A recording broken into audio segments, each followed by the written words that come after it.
Okay, so good morning, everyone, and welcome to Silent Generals. We're so excited to have you join us on our first maiden edition of Silent General. And so good to have everyone on board. And for all those that will listen to the recorded version, we're so excited to have you join us on the very first edition of Silent Generals. The vision behind Silent Generals is because we have a generation of people and we've come to terms with the fact that the serious moral decadence, correct role models are gradually evading the scene, and we have so many people looking for real life stories and real life people to share how they've been able to transit and transition from who they used to be to who they are today. Many people see the successes, they don't understand the struggles behind it, the story behind it. They don't understand the tests behind the testimonies. And that's why we're bringing up Silent Generals to have this generation listen to real people that had real issues, real struggles. And today they're telling the stories of their triumphs and the stories and the testimonies of how they've been able to see from these issues that day. And we're so excited to have with us today someone that I personally am privileged, by God to have an engagement to cross at a phase in our lives. So I'm privy to some of the stories that he will be sharing today. And particularly, I'm honored to have him as this has always been. I'm sure, Mr. Adeyinka, you remember some time back when we were having a conversation about me starting a newsletter around this, and you honored us then, even when we didn't have a full picture of what we're doing. But that staring has always been there. That we need to share these stories. We need to share them. There's somebody somewhere that will so benefit from these stories and will be able to see what is possible. And I'm so excited that when we started this, it also gave us the honor to be the first person that will open up this conversation for us on the Silent Generals. So I want to welcome all of you with me to Silent Generals and to have with me conversations with Dr. Adeyinka Adewale. It is such a joy to have you, sir. I've been so looking forward to these conversations because I know this one is deep because it's personal. This is one-on-one. This is one-on-one. This is true to life. We're not hiding anything here. We're laying on the table. And beyond our structured questions, we're going to have so much unstructured because this is going to be a deep conversation. Right. Thank you so much, Lara, and so you're welcome, and sir. the Flickers of Hope Foundation for having me and the entire team for the great work you're doing. I honestly honor and appreciate what you're doing and the whole philosophy behind this initiative is highly commendable. And really, I'm trusting God that many lives will be touched by the many great minds you're going to be bringing onto the platform to share their stories and to encourage those who may be in a particular phase or season of life looking for some glimmer of hope that they can hold on to weather the storms and to emerge on the other side better human beings. So thank you so much for making this happen. Really appreciate it. Thank you so much, sir, and we welcome you on board Silent Generals. So we're going straight into the conversations that we'll be having with Dr. Adewale. The first thing I would love him to do for us is to give us an introduction of who is Adeyinka Adewale. Where is he coming from? Who is he today? We want to know who Dr. Adewale is. That's an interesting question. So that's a huge identity one.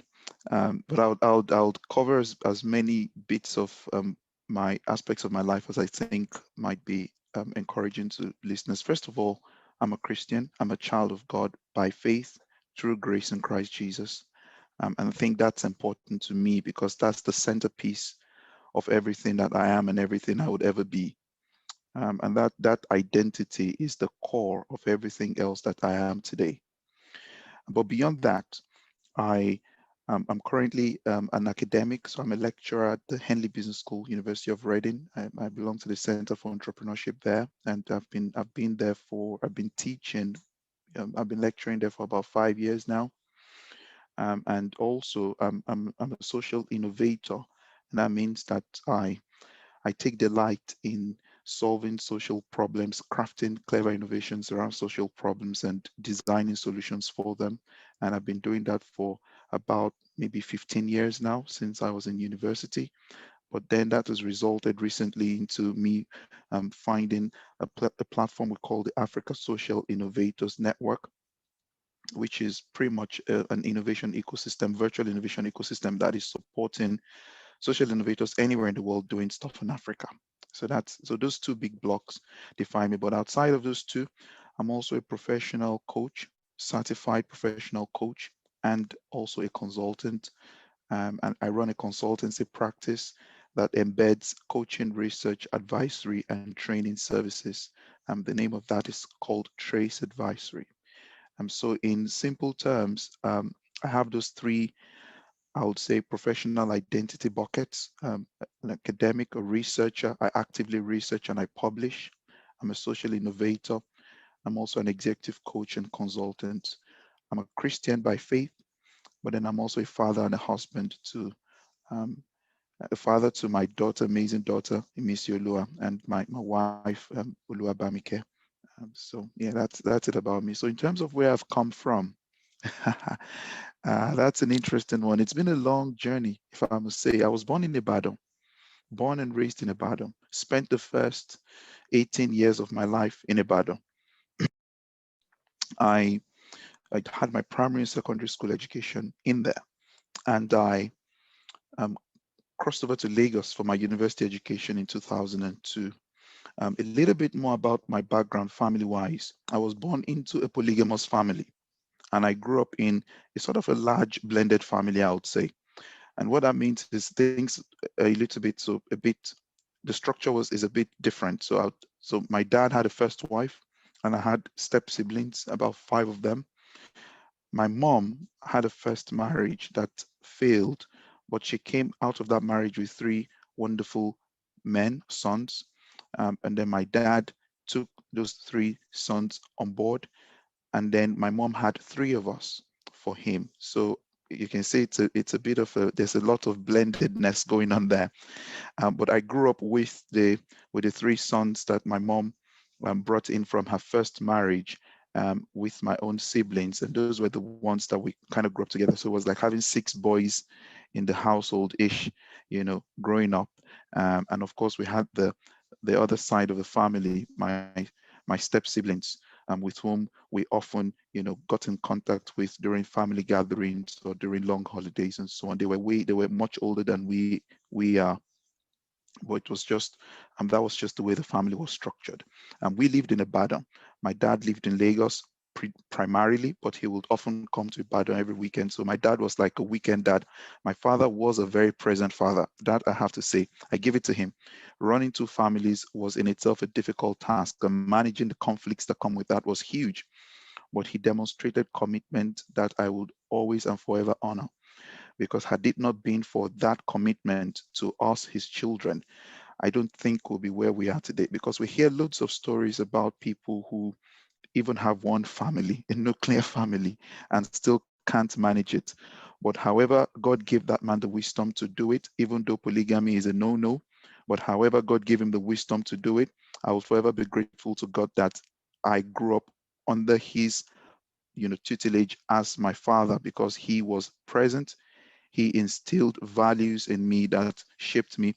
My father taught me 3 things that has defined who I am today. He taught me the gift of diligence and hard work.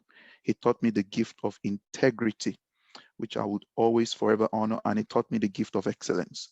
Those 3 things that are now the core values I hold on to as a young man were instilled in me by my father from a very young age. He preached, he lived, and desired us to be diligent people. He hated anyone who was lazy. We knew it as a matter of principle when you are home, that even when my father is physically present in the house, we knew we had those usual shenanigans of living in a typical Nigerian household where, well, I don't know, maybe say typical, but in my case I call it typical because it was like you couldn't watch TV. You had a set time to watch TV, and you couldn't. My father was a bit of find it a bit uncomfortable staying in the sitting room with him, that kind of stuff, because there was this thing about his presence that just made everybody sit up. He would always want you to work. If he was home any time of the day, you're either meant to be reading a book or you're meant to be doing some chore. You just weren't allowed to be idle. So he taught us the gift of diligence. And he taught us the gift of diligence beyond just reading and education, but also in vocational skills. My father would expect that if socket in the house got burnt, you would at least with him try to fix it. He gave us a lot of things that today, as a man and a father and a husband, I'm appreciating all those gifts. And he then also gave me, and I held on to that as one of his best gifts to me, the gift of integrity. You just could not lie with my father. If he caught you lying, you were in trouble. He hated it. He taught us to hate lying. He taught us to be people of integrity. He taught us to say that our word was our bond. If we said we were going to do something, we had to do it, and we shouldn't bend it. And if we didn't get it done, he taught us to own up and say we didn't do it. And he hated us. I mean, one of the biggest lessons in integrity that my father taught me, I will never forget, and it's shaped my ideology and mentality, was that there was a day he sent me on an errand to buy him a newspaper. I will never forget. I was barely about 11, 12 then. He sent me to the vendor just across the road. Go buy me a newspaper, he said. I bought the newspaper. I'll never forget. It was a Punch newspaper and a Guardian newspaper. He told me, buy me a Punch and Guardian newspaper. And he gave me, I think, was it 200 naira or so? When I bought both of them, came home, there was a 5 naira change that was left. And I took that 5 naira and I pocketed it. And I'm like, well, nobody should complain. It's just 5 naira. Let me just keep that one. And maybe later I can go and buy sweets for myself. And my father looked at the figures on the newspapers and he said, Yinka, come here. Both of these things amount to 195 naira. Where is the 5 naira change? And I brought it out of my pocket. And he said, before you give it to me, he said, go and bring the cane. Then he flogged me. And then he said to me, do you know what you did? I said, no. He said, you stole. I said, I didn't steal. It was the money you give. He said, you stole. I said, I didn't steal, Daddy. He said, you stole. He said, that's how stealing begins. When you send a child on an errand and you are not accountable to the full figure. He said, I can give you the 5 naira. I love you as a father. It is not that I can't dash you the money. But you have to first be open and honest, be accountable. This was what you sent me to the market with. This was what I came back. This was how much the things I bought were. This is how much the change is. Here's your change, have it. And he said to me, here's your change, have it. And then he can say to me, I will gift that money back to you. Now, the reason why that lesson became significant was that because you said this is in the spirit of bearing it all. I remember when you and I were serving in Abuja, there was a particular building project that we started to build a house for coppers in the region to live in. And I was the project manager in charge of that house. I remember that monies were given to me to manage the project. It was that fear, not even talking about the fear of God from the perspective of this is a God project. It was that fear of you couldn't be given so much money for a public project and embezzle the fund, because the root of corruption starts in stealing little things or at least ignoring little values like that. The problem we have in Nigeria today as a society started from that whole compromise from a very little and an early age, where we don't Yes, understand what it is integrity correct. is. We don't understand the little Mm. bit of integrity starts with little things. And when I was giving that money to build the house, I remember there was a period I was hungry. And I had to take out that money to buy some food. Did you know, between me and you now, I'm saying it openly, I remember I took a note of the monies that I used to have lunch. And when I left there and I was able to make some salary for myself, I did a compound interest of that money and paid it back to the NCCF. That you don't know. Awesome. I did it back. I gave it back. Wow. Now, would you say that? Would you say that? Would you say that? Well, you were entitled to some lunch money from that money. Nobody knew that money was gone. Nobody knew I took that money to eat. And if I told anybody I just took a little bit of the money to feed, nobody would complain because it's expected. Nobody was giving me a salary. I was volunteering and I could use the money to eat a little bit. I'm not talking of extravagant eating here, just a little bit of lunch every day for myself. But at the back of my head, I said to myself, this was not part of the agreement. I owe it in the spirit of integrity to pay it back. I didn't even tell anybody, but I paid it back in multiple fold deliberately because of the spirit of integrity. And the third thing was the spirit of excellence. There is no, it's if it is not worth doing at all, don't do it. But if you will do it and it will have your signature on it, it has to be well done.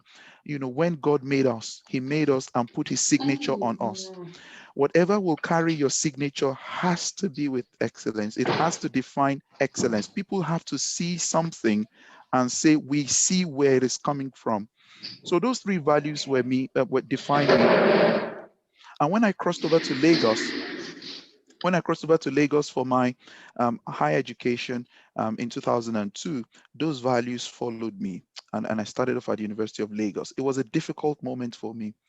Before I wrap up this bit, it was a difficult moment for me because it was at the University of Lagos that those three values will coalesce together to really test who I was as a man. I was tested to the Yes. core. And really, I want to talk about, I want you to speak to some of those things because my next question was going to be, what are your defining moments as a young person? What are those moments when you were because I'm privy to some of these stories and I know how meaningful they are for every young person that will listen to this after we are done with the video and transcribe it.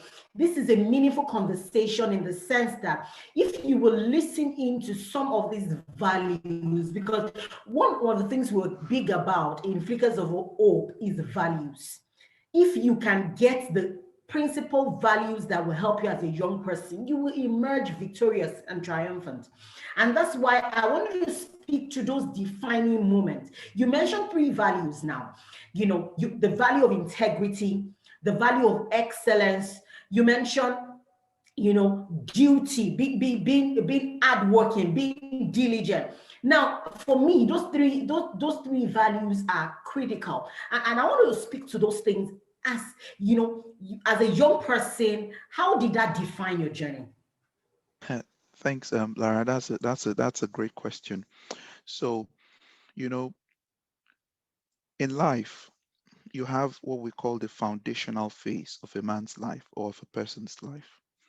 And at the foundational phase is usually that age of maybe from birth to like maybe when you're hitting the age of about 18 to 20, just before you get to 30. Anything between the ages of 18 and 30 is the foundational phase. Of course, bearing in mind that you have the formative early years and the formative years of between the age of 0 and say 3, and then from 3 to like say 10 and so on.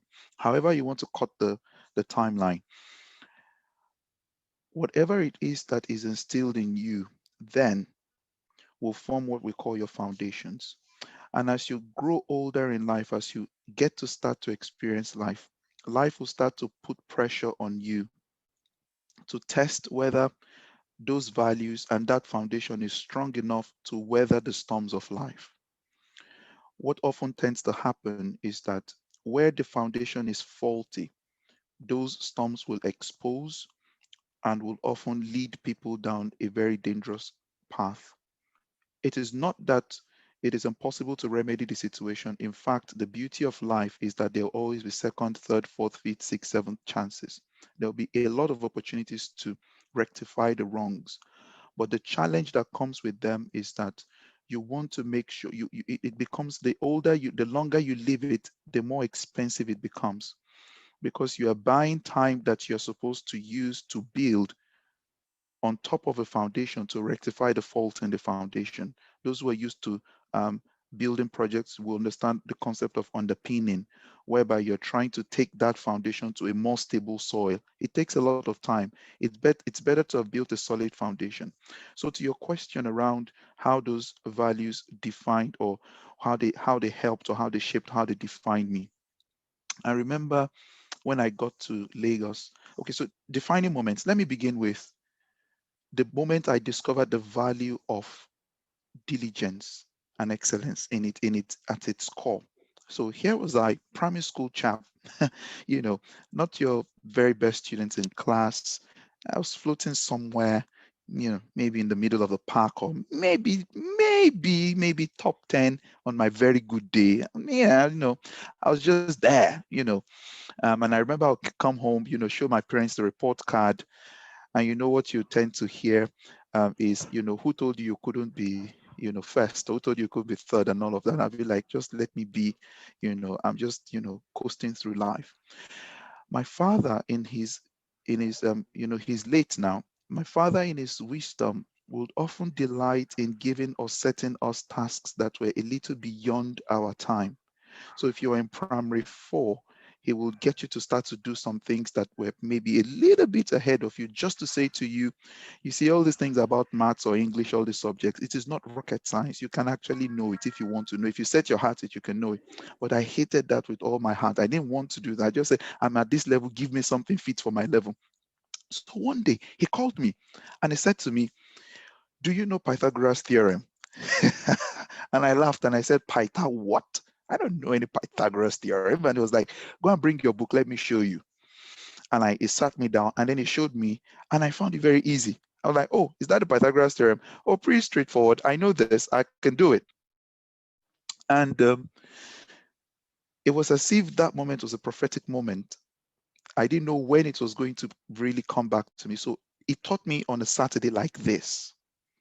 Monday, I got to school and they said that there was going to be some scholarship that the school that they, okay, so it was a National Mathematical Center, that they wanted every school in Nigeria to appoint one student that would represent that school in the national mathematics competition.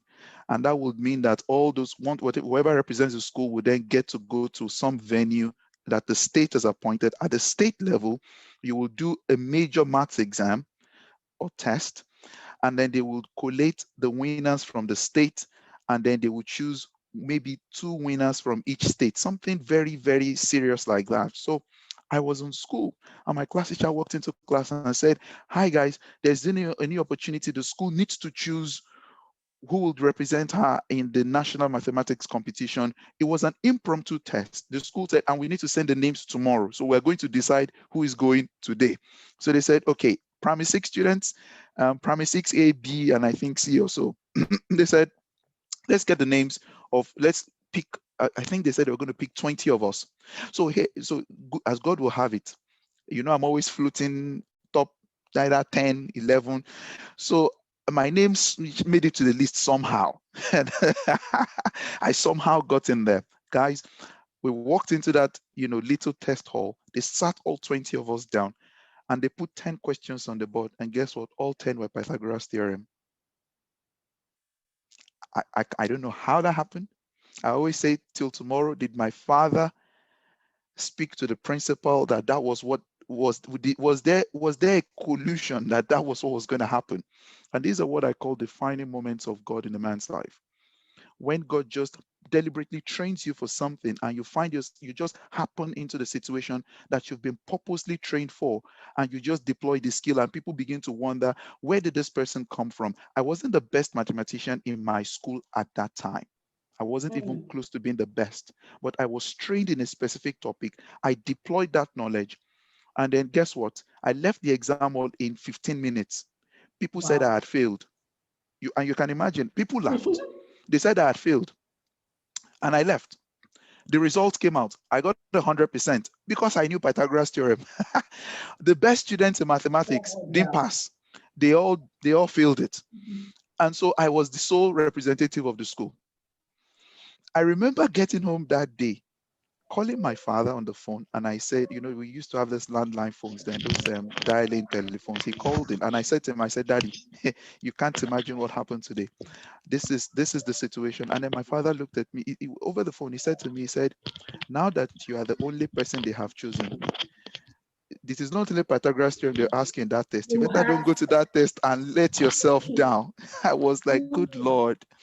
So I had to put myself together and started training like never before, because what happened was that when I tasted that little bit of success, just a little bit all of right. success, it inspired something in me that I can actually do this. I can actually be the best. I can actually become. Remember, I wasn't doing too well before then. I wasn't failing, but I also wasn't doing too well. I wasn't the most Yeah. excellent in class. But Mm, that taste of success, of what could be, that's what we call potential, what you can become but haven't yet become. I had a taste yeah. of what I could become, but I hadn't yet become. And so that little experience just shifted my landscape. To cut the long story short, I went for the maths exam, state level. I actually also aced it at the state level, then became one of the few people that won the national mathematics competition in the country at that time. And then I was given a scholarship that Mm, covered me from GSS1 to GSS3. Actually, it was the federal awesome. government that You know paid what? my school fees then. Awesome. I love this because, the two things you mentioned, I just want to quickly highlight for those that are joining us and will listen into this. Now, he said that one of the defining moments for him was a time when his father said to him, Yinka, come, do you know Pythagoras theorem? So you had somebody in your space to challenge you from mediocre level to excellence, Absolutely. from just potential to actually bringing out a treasure in you that Absolutely. has always been there, but you did not. So what that did for you was to unlock something in you Yes, ma'am. That's that it. made you see just stop going to school to Yinka that is able to do more. And a taste of that success told you that, Yinka, there's more to you than this. Yes, sir. Now, do we get this? So, young people, young people listening in, you have to understand that, see, you have somebody, I'm sure there are people in your space right now, and you're saying, this man's own is too much, or this woman's own is too much. But what they are doing for you is to challenge the excellence in you, Yes. to bring Absolutely. it out and say to you that you can. Imagine you shutting down that voice of your dad and saying, what's Pythagoras' parent? Let me just keep wasting his time. I'm not in for this. You would have gone for that scholarship exam. The opportunity would have surfaced, but you would not have been able to face it head on Absolutely. because you have ignored the process that would have made you become. Very true. I love this. And this is so true. So you must recognize what is happening to you right now. Everyone is at different phases in their lives. But one of the things that is so strong for people right now in your life, challenging the excellence in you. Don't ignore it, because there will opportunity, life will throw opportunity at you that will require what they are demanding from you today. I love this. I love this. I just wanted to highlight that. Thanks for that, Ma, and Lara. That's very true. I mean, so for me, it's that was the first ever defining moment I can remember in my life. It was that moment everything switched around. It was that moment the academic excellence became more of my I embedded it more into my DNA. Not because my dad then began to say to me, "You have to come first." It now became a matter of I had tasted success at a particular level, and I knew that it was that level of success was so good The feeling was so good. It felt so, it made me see myself in a new light, not out of pride, not out of wanting to lord it over people, but from a place of, wow, so even me can be like this. And then it just became my defining moment academically. It was at that moment that I became an A student, and that A student just kind of carried on through, GS, junior WAEC, SSC, GC. I passed my GC in SS2. I think I had 7 distinctions or so then. And then then I got into University of Lagos. It was that same spirit of excellence that then followed me through University of Lagos, graduating with the first class honors, winning multiple awards. My GPA at Unilag was 4.89 out of 5. So that meant that between year 3 and year 5, I was making A's for 5 straight semesters across all subjects, and there was not a single B on my results. And that was at the University of Lagos. And you may not understand the implications of what I just said, because it sounds like, yeah, anybody can get an A. Guys, I read estate management. Estate management is a 5-year course, not a 4-year course. 5-year course that requires you to take subjects in almost every faculty in the university. Because as estate surveyors and valuers, you're supposed to be knowledgeable in multiple spheres. So you did surveying, you did philosophy, you did use of English, you did economics, you did statistics, you did agriculture, you did almost everything. Because when you get into practice of estate management, all these different spheres of knowledge will come to play into your professional landscape. So it was compulsory. We did courses in architecture, did courses in building, in quantity surveying. You had to go everywhere. So if it was like I was protected in my tiny department where my lecturers already knew me as a good student and I would always get an A, because again, you have this, I call it the network effect of being a good student. When you're a good student and you're within a tiny department, because your lecturers already know you as a good student, the chances are that they will always want you to pass, or they will always have to shield you somehow. Because if you're a good student with good character, they will support you, they will shield you. Even if you're not going to pass, there's a way they will try to work it out for you to make sure you excel. But guys, I'm talking about having to deal with a professor who doesn't know my name and who doesn't care about me, where my script will get missing, and I had to walk into his class and I was a head in the seas of heads there, 250 students. He was on a tiny whiteboard in front with dim lights, having to take notes. It was under those circumstances that God helped me through with those amount of distinctions. And I think out of 71 courses I took in university, I think I had 64 A's and 7 B's. I never had a C throughout university. In fact, C was an abomination. Wow. No, you don't see. I don't. It was my standard. You don't see C on any of my grades. Even the B's, I was angry because I had now become accustomed to a certain level of excellence that it was impossible for me to operate on a lower threshold. And even when I crossed over to England for my master's in 2010, I did a master's in international management at the Henley Business School.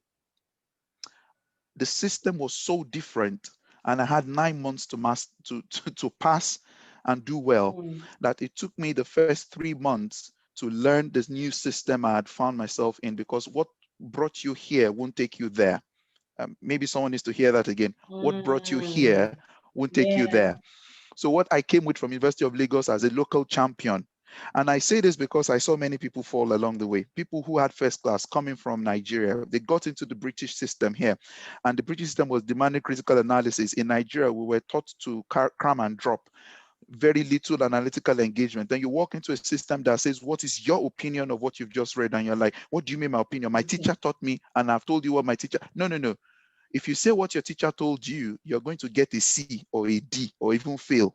We want you to critically analyze. And I didn't know anything about critical analysis. I had to learn all of that stuff in 3 months, but I still ended up with a distinction in the master's level. It was that drive of excellence, and that one pivotal moment in 1996 changed everything. And it just swept Wow. across my entire academic career and professional career today. Yeah, this is so good. I love that you're going ahead of my questions in some instances, but because I'm seeing, you know, a trend and a pattern here. You talk about, the fact that when the journey started and you tasted something and you wanted to stick to it. It was not enough. You didn't want it to be a one-off experience for you. You wanted it to be a perpetual experience. So you zeroed in on it. There was something you were after. There was something driving you. And I want to really, have you speak to this. For young people today, people often think that they will just appear. Life will just happen and they will just get there. There's this myopic thinking that have almost consumed our young population, that, you don't have to do much. It's just a stroke of luck. People that are there, it's not as if, they're spectacular. It's just a stroke of luck. Life happened.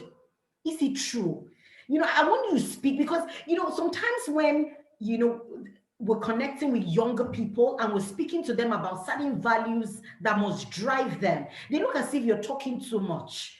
They look as if, you don't know what you're saying. It doesn't have to be like this, that it's just a stroke of luck. Life happens, we just want to hammer.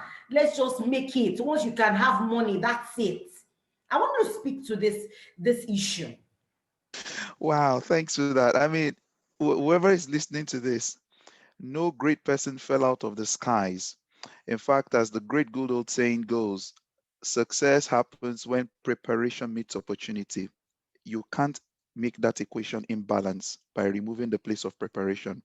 And even if I want to add a little bit, rub a little bit of salt to that injury, as I would call it, the preparation could have been going on for years in the backside of nowhere, in ways that you may not even be aware of, that you are being trained for such a time as you would end up seeing, just like my Pythagoras theorem moment. Let me put another quick experience to this. Maybe this is the first time, maybe you may not be aware of this yourself, Lara, but there was another defining moment in university. I had quite a few I've had many defining moments in my life, but I'm sharing the ones that I think will make someone realize where this is coming from. So from a very young age, from the time I was a child, they used to say that I was a talkative. That's one of the things, one of my define. In fact, my mom would say, "Chai, this boy can't talk." Today, that same talkativeness is what is putting food on my table, because I'm an academic. I lecture, I do public speaking, I coach, I train. All that stuff have become my means of income. The same talkativeness has given me the opportunity to stand before kings and to raise and nurture leaders. But that's another story. They saw it as being talkative. They didn't shut me down. They didn't silence me. They didn't tell me, "Oh, don't talk again." Yeah, they were. I was just a rabura. I was just a talkative, and there was nothing anybody could do about it. When I got to school as well, it became another hallmark. Everybody wanted to gather around me to hear me talk. I didn't see any reason to it. I didn't think there was anything to. In fact, there was one instance I remembered. It was in primary 5. Was it primary 5? No, it was it was JSS 1 or 2. I had given my life to Christ, and I had started, teaching and just preaching to my young friends, in school. This was not, nobody told me to do these things. There was just this thing of, I have had this good news I want to share with people. I remember one day I took a chair and stood under a tree, an almond tree, and I started talking. And in less than 15 minutes, over 50 children gathered around me. And I was teaching the word of God, and I was praying over them. And I was saying to them, you will all be great. God will bless you. I was just praying for them as I could. In whatever little, I wasn't very eloquent. I was just doing it. When I got to, secondary school, JS3, I switched schools to another school. I was in Bodija International School, and I switched to a school called Oritamefa Baptist Model School. Now, here's the deal. Those who were in Oritamefa Baptist Model School, before I got there, they had been in Oritamefa Baptist School, which was the primary school. So they had already built a bond. And it was like bringing a new fish into the ocean where you had all these existing, fishes, as it were. Introducing a new fish into the aquarium where you had like, established fishes. When I got in there, I knew that these guys had known each other for not of 9 years, because this was me in SS1. These guys had been in school together for 9 to 10 years. So they knew each other like the back of their hands. And I was a new guy on the block. And I had myself and a few other guys had come into the school at that time as well. But I noticed something. The moment I got in, whenever I opened my mouth to speak, everybody turned and listened. In fact, as a new guy on the block, what shocked me was that when we did class rep appointment, we're going to choose the class rep. It was myself and two other guys who were popular guys in the space that had been there for 10 years who contested. I beat them hands down. I campaigned a little bit. I said a few things, but I beat the guys. And I was like, how is it that this new guy, who is apparently a stranger, was able to influence, at such a level? Now, this thing I'm saying back to you, I'm reflecting back to you my mini making of what happened then. I didn't see anything to it. But every time I had an opportunity to stand before the audience to speak, I would speak and people will say it was convincing. I didn't see anything to it. Every moment, week in, week out, those things began to take shape in my life. When I got to University of Lagos, leadership found me. Those were patterns. Those were patterns, yes, those were patterns. When I got to University of Lagos, the same things continue to happen. I will stand, I will speak, people would listen, and I would influence. I will stand, I will speak, people would listen, and I would influence. That was when I began to realize that, number one, if I wielded such great influence with my voice, I could not live my life anyhow. One, don't ever think you don't have any kind of influence, even if it is to your junior ones. Everybody has a measure of influence. In my own case, my influence was being manifested through how I conducted myself, but most importantly, the things I said. I realized that my words carried weight. In fact, I remember I said something one day, someone went and did it and got them into trouble. That's when I knew that, I need to be careful, because if I say things, some people actually believe it and they will run with it. So I had to be very careful. But anyway, that's not where I'm going. Let me tell you the culmination of that, which then made another defining moment. University of Lagos. I was in my final year. I think it was my final year, year 5. And there was this suddenly, you know, debate competition, university-wide debate competition. Okay. They were going to raise a team from across the faculties that would come together to contest in 2 different, teams. I didn't know what was going on. All I knew was that someone in my faculty, I think a lecturer, had spoken with the head of guidance and someone in the dean of student affairs office. It was just something, again, guys, you just never can tell. Your recommendation will come from people who have been observing you. At times, opportunities will come to you, not because you put yourself forward for them, but because people who have heard you or who know stuff about you will recommend you. Just like they recommended, the guy called Joseph in the Bible, if you've ever heard of him before, or the guy called Daniel, there's always that power in recommendation. So anyways, I was recommended. And the recommendation resulted into an invitation. I was asked to come. Boy Scout motto says, be prepared. Anything can happen. Preparation and opportunity is what makes success happen. Okay. I was invited. This is a true life story. I was invited into the office of I think it was then the deputy vice chancellor of the University of Lagos. I walked into that room and I saw 15 other guys. It was a plush office, big office. I saw 15 other guys. So we became 16. And I was wondering, good Lord, what's going on here? And then the guy looked at us and said, all of you, 16 of you, you all stood in awe and reverence of this big man, this great man you're standing in front of. He said, all of you, 16 of you, have been recommended across 16 faculties of this university. And you've all been recommended on the grounds that you are all apparently great scholars who can articulate themselves in words. And I was there almost peeing my pants. I'm like, I didn't bargain for this. I came from eating my rice and stew jejely, and then they told me to come somewhere, and I'm showing up on a big stage. And then the man said, today we will choose a team of 8. It means 8 of you will go. I'm like, go where? What's going on here? The guy said, you have all been selected for the University of Lagos debate competition. You will follow me to the Senate chambers. I said, Senate what? They matched all of us. And we proceeded from the DVC's office into the Senate chambers. We got into the Senate chambers. They sat us, the Senate, you know how the Senate could be now. It's a big round table. They sat all of us down. And then they said that the test was simple. They had prepared topics into a box. Each of us will stand up, walk to the box, pick a paper.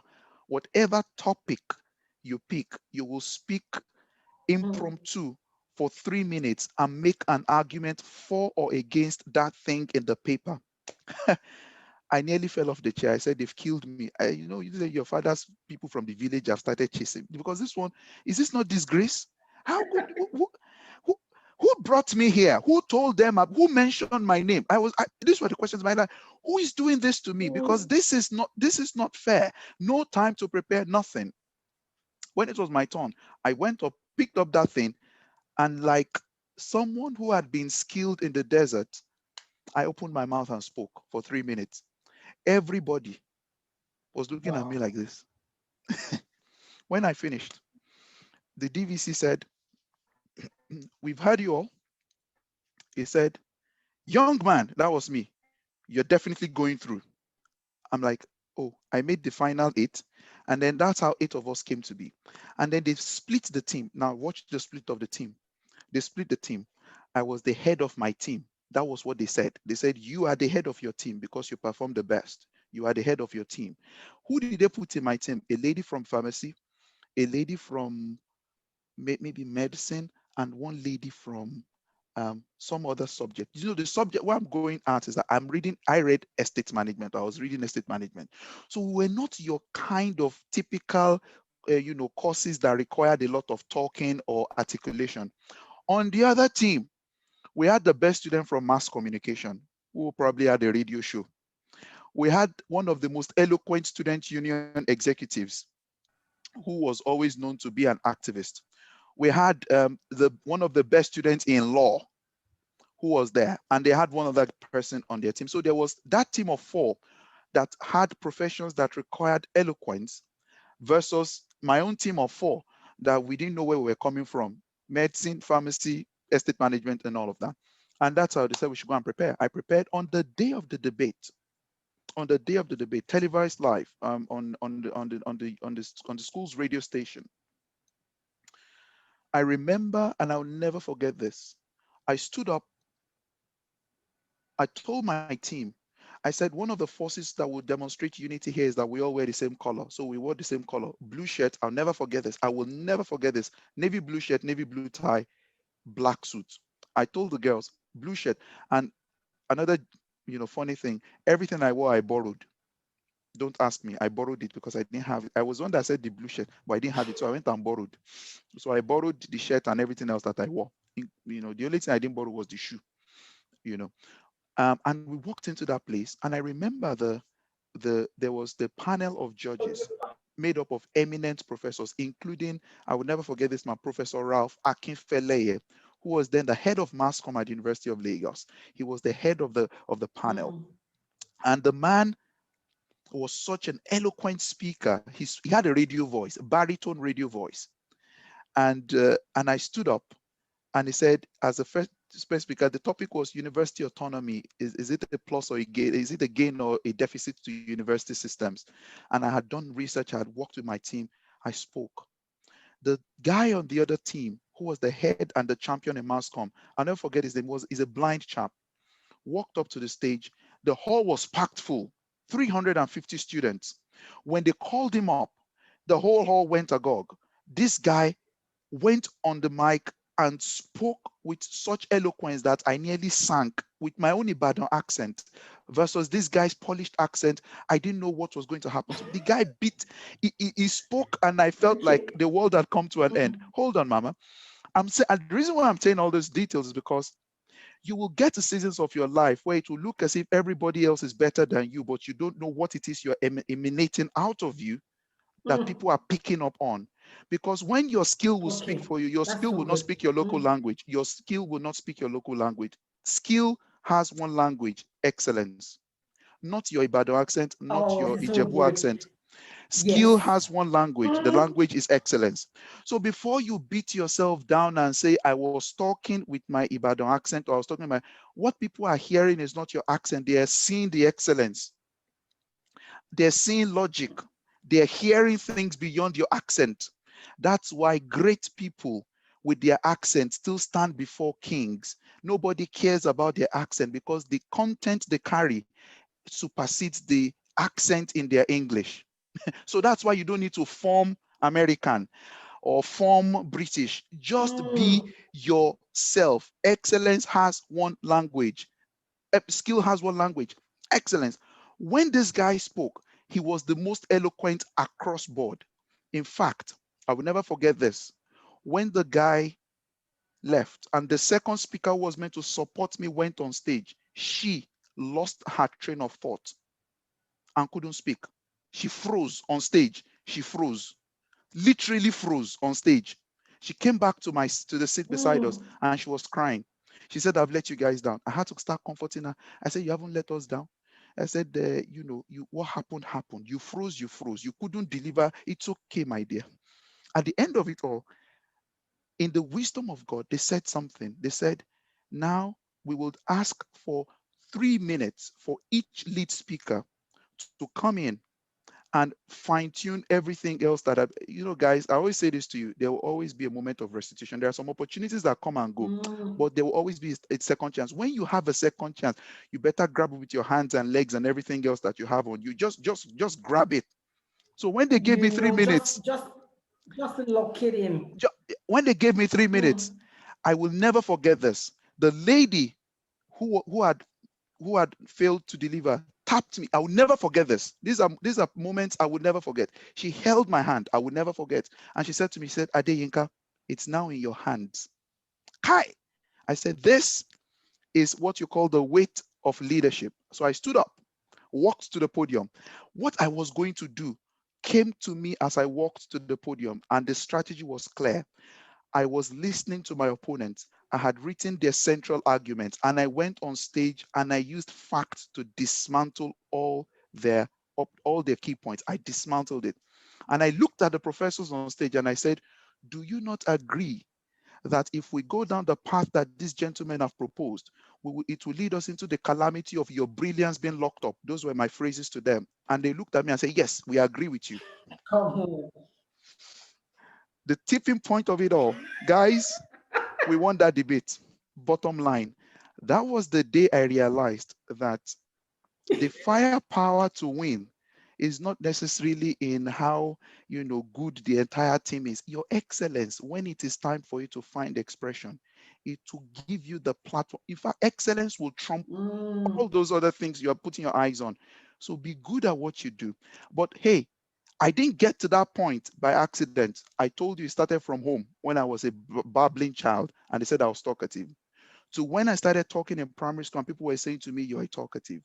So when I got to secondary school, I was losing my voice. To when I got to university, all those moments of years of training accumulated into that one moment where everything changed for me. So I'll stop there.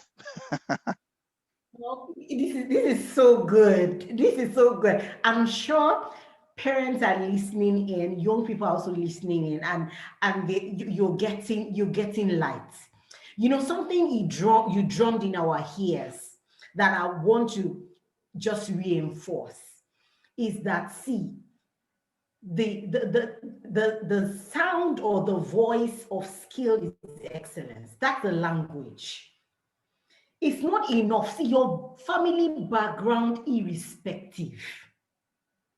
Once you are skilled at something, so there's something you're skilled at, notify it, identify it, recognize it. The law of recognition. You recognize that you had a gift in speaking, and you were able to, continue to earn that skill. And you own that skill to the point where it delivered excellence. And today, all of it accumulated into who you are. So you can't say, see, you just don't appear, now you've answered that question in such a powerful way. You just don't arrive on the scene. It's not a stroke of luck. Life did not just happen. It was something, it was one thing leading to another, recognizing that this is my gift, this is my skill, and you own it to the point where the king was. I love it. I love it. Now, this will take me to my next question.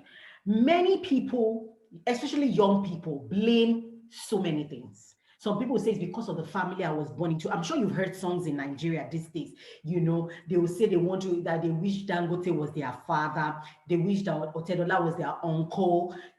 So many. And we live in a world, especially in Nigeria. I don't know if it's true for other parts of the world, but in Nigeria that I live in, and I see young people, many young people are being shaped every day by the dominant voice they hear. And I realize that the dominant voice that they hear now is the voice of music, the voice of this young man in the entertainment world, comedy, music, drama, and they're speaking to them. They're speaking, drumming into their ears, values that does not really accumulate into the life that they're supposed to live. So you see young people sit down and you hear them blame the society, blame government, blame their parents, blame their heritage, blame their state of origin. In fact, some will even blame their country, not that was even born in Nigeria. I'm not supposed, I want you to share with us in your experience how all these things, because the testimony I have of you, I know the going was not smooth. It was rough. I know you shared with us a little bit of your story, of the family background. You were born into a polygamous home. You had a dad in Lagos, you were in Ibadan. And also, I'm aware of a little of your journey when you were in Lagos particularly, and you were living in with your stepmom, the kind of experiences you had, and how you were able to come out of all that and still step into the kind of excellence your life is commanding today. I want you to share that with us. Thanks very much, Lara, for that question. So, to someone here who might be listening and the thought has ever crossed your mind, maybe if I was born in the UK, maybe if Otedola was my dad and all of that, forget all that stuff. That is all nonsense. The beauty of your life has been, God is a grand weaver. He has this you know, characteristic of being able to take people. In fact, the joy of your story is in how you emerged from where you were placed. Just how the same central figure of the Christian faith today, being Christ, was born in a lowly manger. We definitely use the phrase lowly manger. We use the word lowly to qualify the manger, to let people understand that it wasn't the place that a human being was meant to be in the first place. And through Bethlehem, a slum, a ghetto, through to glory that we now know him, sitting at the right hand of the Father and all that and all that and all that. I'm sorry if you're not a Christian and you're hearing this. And it's just one of the easiest examples I could use. And there are many, many stories out there for people that have gone from grass to grace. The point being that your background, I always use this, this phrase, your background wasn't meant to put your back on the ground, number one. So let's get that straight. The fact that you were born in a ghetto, in a slum, or into a turbulent family, it's all part of the design that makes your training, makes your development, makes your formation as great as it can be. In my own case, let me tell you what happened to me. I spent 8 years of my life with my stepmother. Before I went there, the way the tension in polygamous families can be now. Everybody believes that the other party is an evil person, and that the love is not there. The love is just not there. And this is true. You can feel it. You walk into the room, you are not wanted. But because the man of the house had said you must be here, you knew that this marriage would be a forced one of having to live with someone whom doesn't necessarily fancy you, doesn't like you much, and having to live or cohabit or coexist with the person in the same space. Lots of friction, definitely. Loads of things that could be like deliberate forms of aggression, microaggression, major aggression in some cases. It's just the way the human nature is. Now, through all those difficult moments, I remember I said this to a few young men I was speaking to recently. I will always be grateful to God that I met my stepmother. You know why? Because typically people would say that people like that, are bad people. You call them bad. I call them God's messengers to train me. Because the best of a human being emerges Okay, through now. adversity, walks through adversity. If you don't walk through adversity, you can never emerge as pure Okay. gold. Okay, fire is necessary in purification. If you are not fired through high degrees of temperature, you will never be purified. If you were a child to Dangote or Tedola, as some of you were thinking, many of you don't even know what they do to their children to train them, by the way. But if you think that that would be the end of your problem because your dad had money, you've missed the road, you've missed the bus. Now, in my case, when I was living with my stepmother, there were a few things that I discovered that changed my life. So first of all was that my father was giving me 100 naira a day to go to university, 100 naira. At the peak of when, he added inflation cost to it, he made it 200 naira, but that was towards the end of my stay at the university. But when I was in my first year, second year, third year, I was on 100 naira a day budget. Now, for those of you who understand what that means, I was living in a slum area called the Wire, even though we were on the other side of the slum that was a little bit cleaned up. But just the fence, boundary of the fence, my house, you see the ghettos and you see the rubbish. But we're living in a bit of a cleaner part of that slum community. 100 naira a day meant two things. Number one, if I ever took Okada to campus, then Okada from my house to campus was 50 naira. So if I took Okada to campus and I took Okada back, I'm done. That's all the money I have. And I know I need to eat because I'm going to campus 8 o'clock and I'm back 7 o'clock or 6 o'clock. So how do I eat? So what I then began to do was this. I began to trek to school 45 minutes every morning and trek back so I could save the money to eat. Those are some of the decisions I took. When I started my little business on campus, I sold water. I did consultancy. I was the guy who was repairing all my lecturers' laptop. You know what you call any work, but I did what you call any work.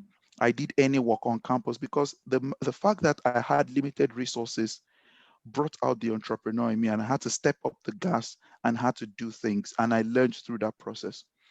Now, in the midst of all of these things, when my stepmother and in the picture, people would think, oh, this woman, bad person also. No, no, no, no. I don't see my stepmother as a bad person. I don't see her as an evil person. Like I said, it changed my mindset. Being under her tutelage, I use the word tutelage very deliberately because you might think waking you up in the morning, telling you to go and wash all the bathrooms in the house, feeding you certain types of food or curtailing certain types of benefits, you will say it's wickedness. I say it is training. In retrospect, I switched everything around and said it was training because when I needed to abase, I had learned how to abase. Remember, I was coming from under the protective shield of my mom because we all want to be in a place of comfort. Comfort is the enemy of your progress. The reason why you are not making progress is because you are too comfortable. Because there is always somewhere to turn to for help. There is food when your mom cooks it.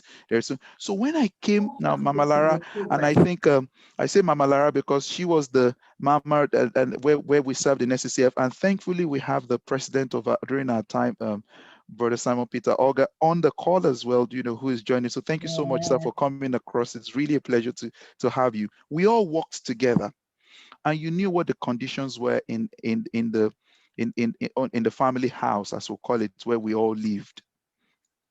I didn't have, I Mm. had a job. I couldn't even afford to go to work every day because the money, I didn't get a salary from the work.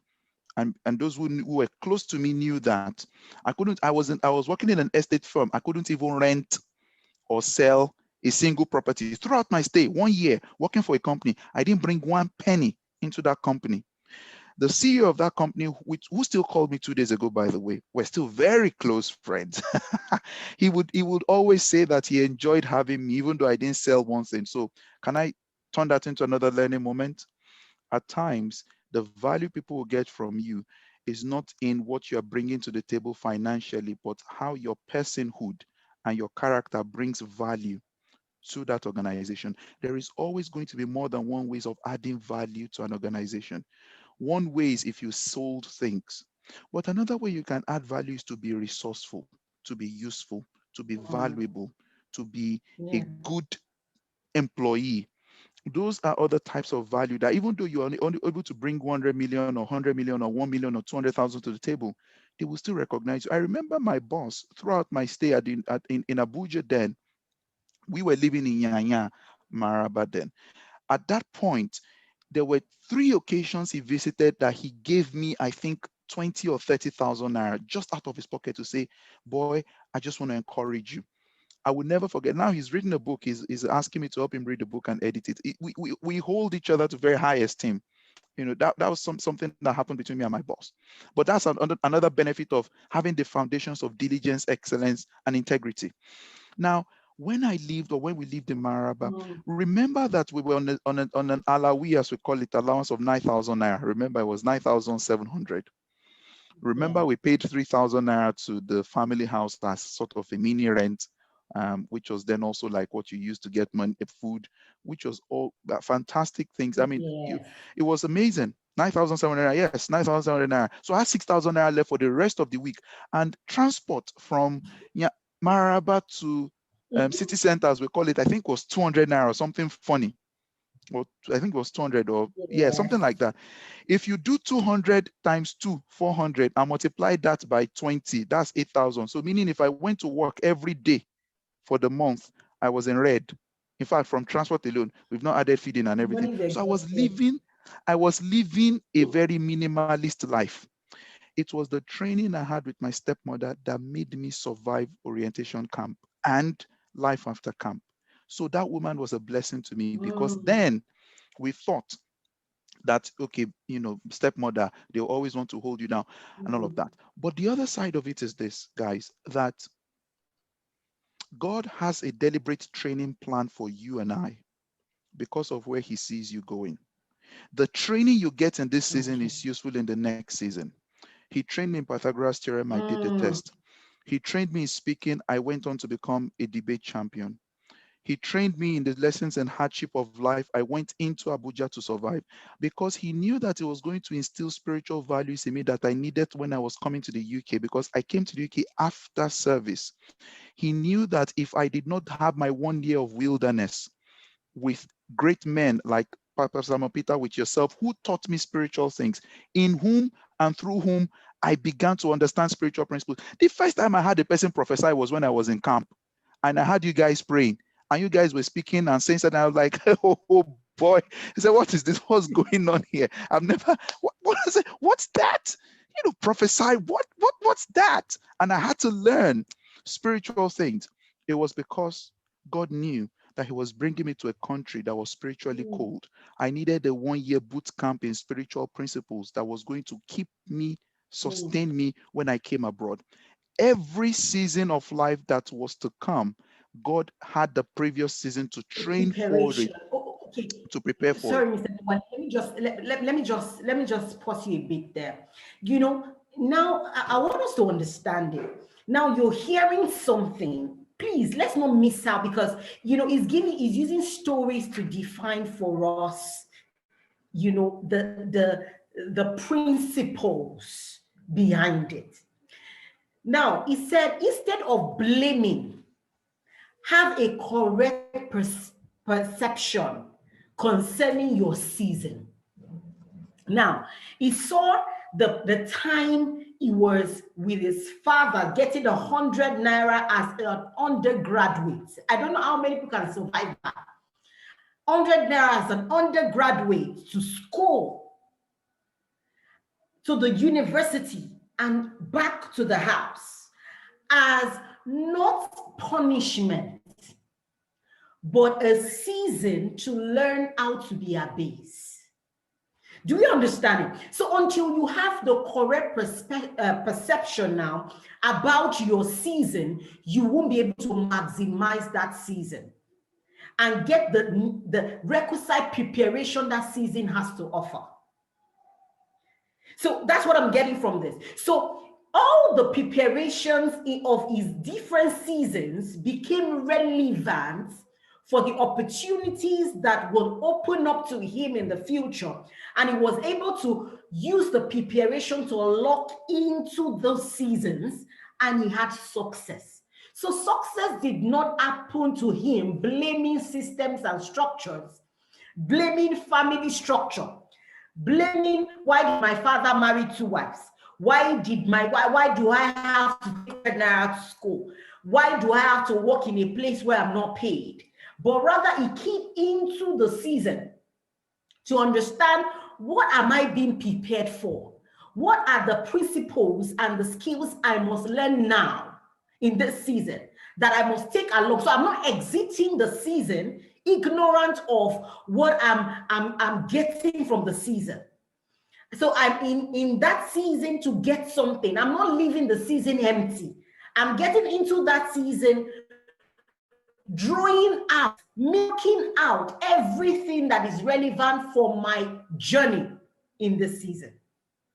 So I just really wanted to emphasize that. And for those of us that are just joining us, I just want to quickly read the profile of Dr. Adeyinka Adewale. No, so forget this, our interaction. This is his family. So we should understand where the stories is saying to us, and the success that God has helped him to record thus far, because he knows this is just the beginning. Dr. Adeyinka Adewale is an award-winning management scholar. He's a consultant, he's a business coach, and social innovator. He's the founder of the African Social Innovators Network, and he's also the CEO of Trace Advisory, a service firm committed to making social and economic impact through research, advisory, coaching, and training. Adeyinka holds a doctorate degree in leadership, organizations, and behavior from the Early Business School, United Kingdom, where he is also currently a lecturer and the Deputy Director of Studies in the Department of Leadership, Organizations, and Behavior.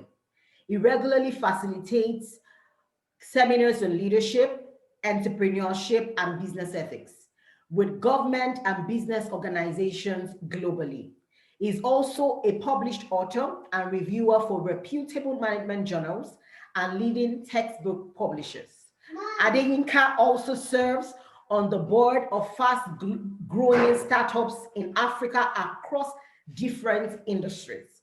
So, you know, we took this for to understand that it's not just sharing with us a story or a preparation that has not accumulated into success. He's sharing with us stories that have transitioned him into triumphs, some of which we've read, and this is just the beginning. Trust me, great things are already spoken of concerning him, and he's stepping into them earnest.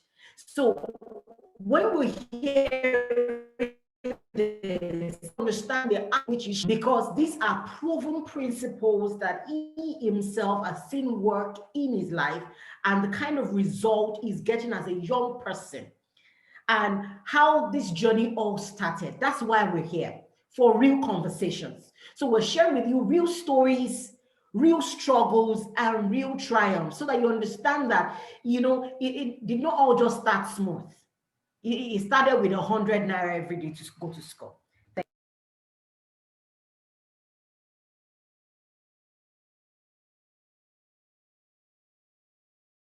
So I'll allow you continue on that line of thought about not blaming anyone. But let me just quickly say this. Now, many people view mistakes. Now, Mm, you've spoken to us a lot about perception. mm-hmm, Enter each season of your life with a correct perception.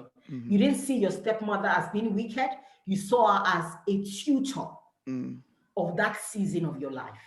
Now, people talk about life and say, okay, you know what, you must run through life error proof. You must not make mistakes. Just make sure you're careful. You do what you ought to do and all that. What's your view about making mistakes and how does it define a young person? It is normal. Making mistakes is absolutely normal. I think the type of mistake here is what we may need to do a little bit of, have a little bit of conversation around. But mistakes are normal. No one is perfect. The fact that you are not perfect means you're prone to mistakes, you're prone to error. But I think the way I define mistakes are missteps that lead to learning moments. That's my simplest definition of mistakes. Missteps that result into learning moments. The reason why I couple both of those together in defining mistakes is that when you make a mistake, you've done something you ought not to have done, but it shouldn't end there. You should learn as a result of that and change or improve or be better. So mistakes are effectively learning moments. Yes, those who come from the school of thought of being mistake proof, they've taken the message to the extreme.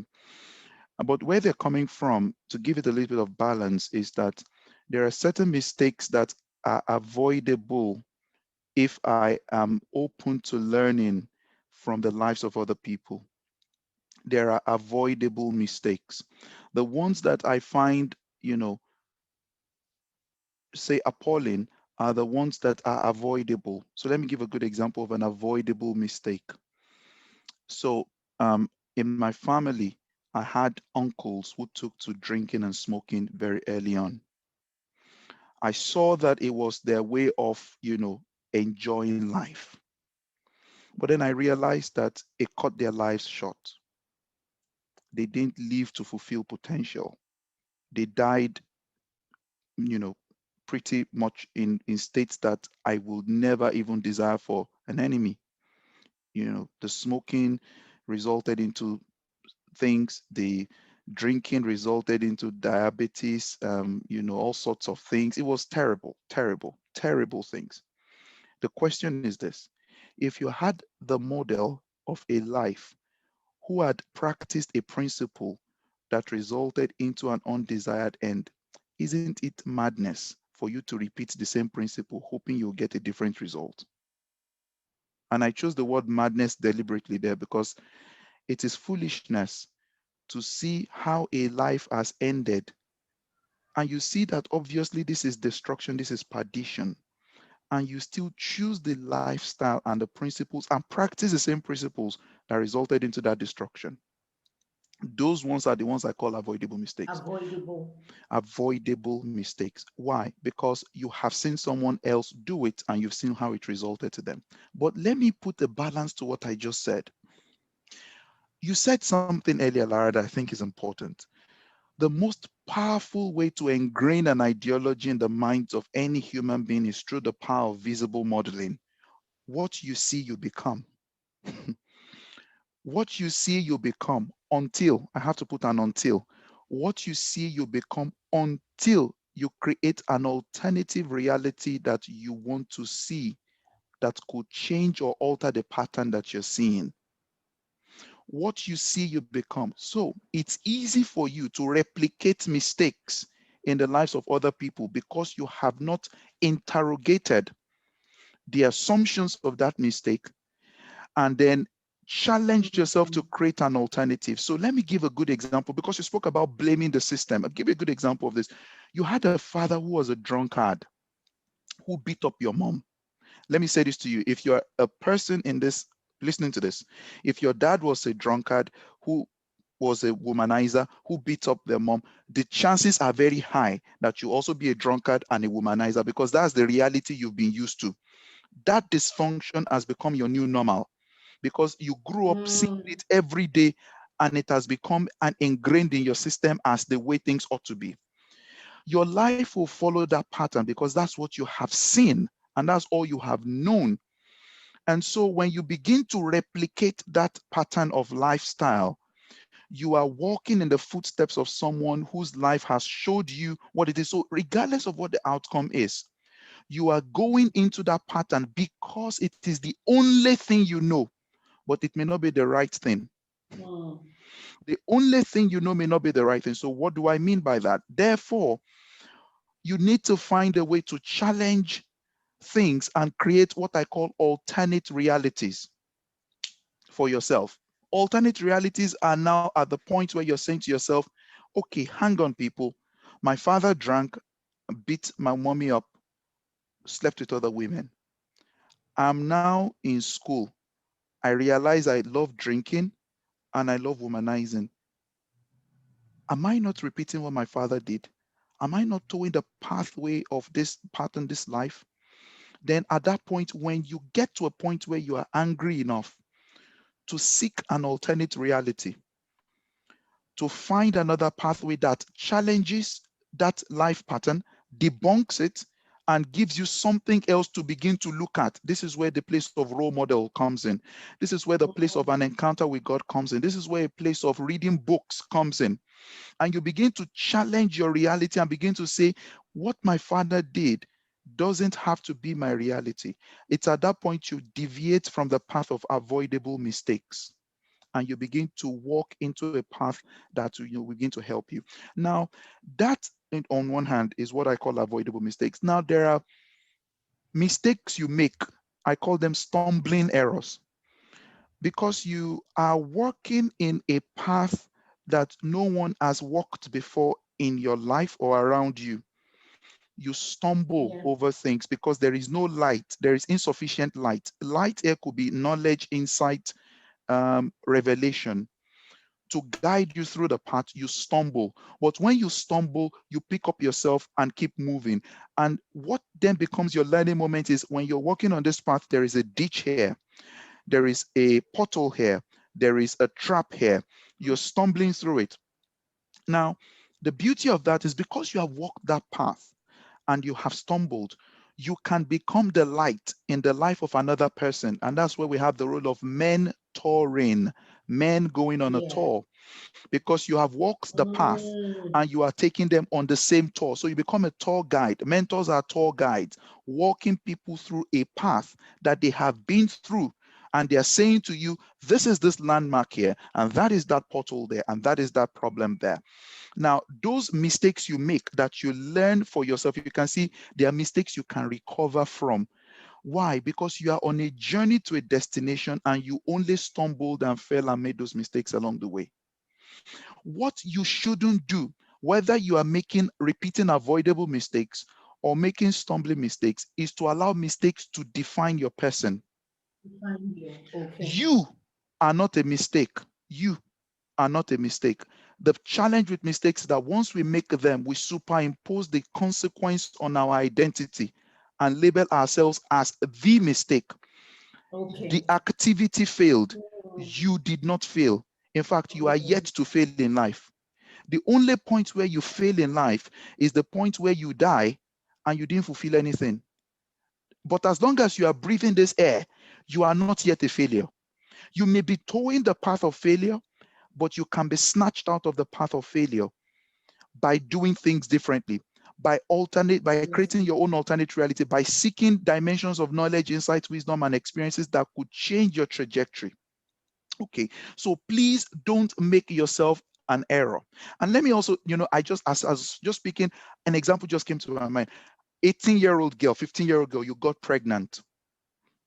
Hmm. Because that's now taking it practical. Because some people may be listening to this and be saying, does this guy really understand the kind of mistakes I've made? Mm. Got pregnant at the age of 15, you had your daughter at the age of 16, or you had your son at the age of 16, or you impregnated someone at the age of 15 or 16. Yinka, what do you mean? I've already made a life-altering mistake. Yes, some mistakes will happen and they can alter your life, but those mistakes still don't make you a mistake. What they've just done now is you have a child you're responsible for. And trust me, that child is in God's plans anyways. All that is demanding of you now is that I always say this to single parents when I see young single parents who say, well, life and all that. No, no, no, no, no. You made a mistake. You got pregnant. Fine. What that has done for you is done two things for you. One, God has given you a gift you need to cherish. And when you have a gift to cherish, it increases responsibility. It increases leadership. That child has come to train you on how to love, how to care, how to be responsible, how to nurture. You will grow up quicker than your friends who haven't had any. And I'm not saying everybody should go and start getting pregnant. I'm only trying to help you make sense of what you think is an error. That mistake has made you, has shaped you, because that mistake, as you call it, and I dare to reverse it, that it was not a mistake. Because the chances are that you may start to label that child as a mistake. The child is not a mistake, because the child was somewhere in heaven. You interrogated the process that called this child forth. The child was not a mistake. You are not a mistake. So what is happening here is that you have made a mistake. You have made a misstep. That misstep should result into learning moments for you. It will help you grow. It can alter your life, but it doesn't destroy your life. It is when you consistently do things. And in fact, some might tell me, what if you make a mistake that gives you, maybe like you just get HIV in the process? Fine, you now have the HIV. The point is, how do you turn that into a testimony that can help other people along the way? So again, everything can be repurposed, but what you must avoid by every means is to allow the mistake define you as a mistake. You are not a mistake, and you will never be a mistake, because you are always in God's plans. And let me also say this to wrap up before I hand over to you back, Lara. Even when we choose to go down our own pathway, and we choose to deviate from the path of truth and right, and some of us may have been rebellious and we have rebelled against the path that maybe our parents set for us, or because we thought they didn't know anything and all that, and it's resulted into some consequence and all of that. Even then, God can, God will, and God always, because He's a grand weaver, still takes those mistakes, turns them into wonderful testimonies. There are some stories you will never hear today if they did make some mistakes in their teenage years. I kid you not. There are some lessons, there are some things that you will not hear of today. There are some human beings on this planet today that you will never listen to if they didn't have a credibility or they didn't have the scar to show. So when you have a mistake, your mistake becomes your credibility to stand on a platform and speak to certain groups of people, because you will never be the only person to have made that mistake. And you will not be the last person to make that mistake. But the question is, how do you then become a beacon of hope for people who may fall or stumble into that mistake, maybe because circumstances around them did not provide enough insight for them to avoid that mistake? Okay, this is so good, because your definition of mistake. Let me start from there. You said mistakes are actually missteps that lead to learning moments. So in your journey, what you should avoid is making avoidable mistakes. Learn from the lives of people around you. Learn from people, things around you, and people around their journey, and say, okay, you know what, if I walk this path, I'm already, because of the life of this person, I won't walk that path. But one thing you highlighted that is so strong is make it a learning moment. How the misstep must lead you to a learning moment. So as a young person, you are not doomed because you made a mistake. When you now put yourself in a position of that doom is when you refuse to learn it. So you must take it as a learning moment that you have engaged in. And that's, I love that. And that's going to lead me to another question. And this question, I'm sure by now, this is in the heart. This is my signature heartbeat question. Moral decadence. There's moral decadence is prevalent. If you hear the stories about young people, the things that they're doing, the lives they're living, it breaks my heart, truly. Good morals doesn't seem to be in vogue anymore. And if it's not in vogue, it's not trending. What is trending now is, in fact, we don't need to start talking about them. So many, things that are not just right. So, in fact, you're just trying to pick a choice between what is bad and what is convenient. So it's no longer a battle of what is good and what is bad. It's what is convenient, what's acceptable as at now, and what is bad. So, and young people are facing that situation every day. I want you to give us a background and a breakdown of some moral values that you hold so dear. You shared some with us, but I want you to speak to some of them deliberately. What experiences in your life helped you come up with this value? I don't want you to highlight it for us again, because I'm so interested, because now we've heard stories of people that actually started out life, and they're doing one or two things. At what point do you say your values should not be separated from your person? So it's not, you're not doing eye service. You're not trying to please people. This is just who you are. Fantastic question. That's a good point. So as you crisscross the seasons of life, there will be moments where you will need to pick up these moral values. I call them the values acquisition stage of life. Even though what I'm about to say, I like everyone to hear me and hear me well. There is what we call imposed values. There is deliberately acquired values, and there are unconsciously acquired values. Can I say that again? There are imposed values. Those imposed values could be the ones that were given to you by your parents. They imposed some of these values on you. Growing up, they imposed them on you. You had to go to church. You had to do this. You had to read your book. They were imposing certain values in you. You can't do this with other people. You can't talk to people like that. Those are imposed values. Imposed values should typically emerge from or through parenting, should, or from your interactions with people that are supposedly meant to be in charge of your nurturing and your growth. And I do understand that not everybody has that privilege. As you begin to grow a little bit older, you have the values that you acquire yourself. These are the ones that you went to the market and picked yourself. You picked them because for some reason, maybe you saw it in somebody, you picked it up, you wanted it, you desired it, you then acquired those values. And that's another thing. So the beautiful thing about acquired values is that we tend to see them in exemplars we cherish or people we respect or honor, and then we go deliberately after them. Or we read a book, or we do something else, or go to a camp. In my own case, one of the most defining moments of my acquired values season was in the year 2000, when I was invited to a camp at the International School Ibadan. I spoke with the founder and originator of that camp late last year, and she was so excited, and she was telling me how she would always tell people 20 years later. That was the first time that camp held in year 2000 of my story.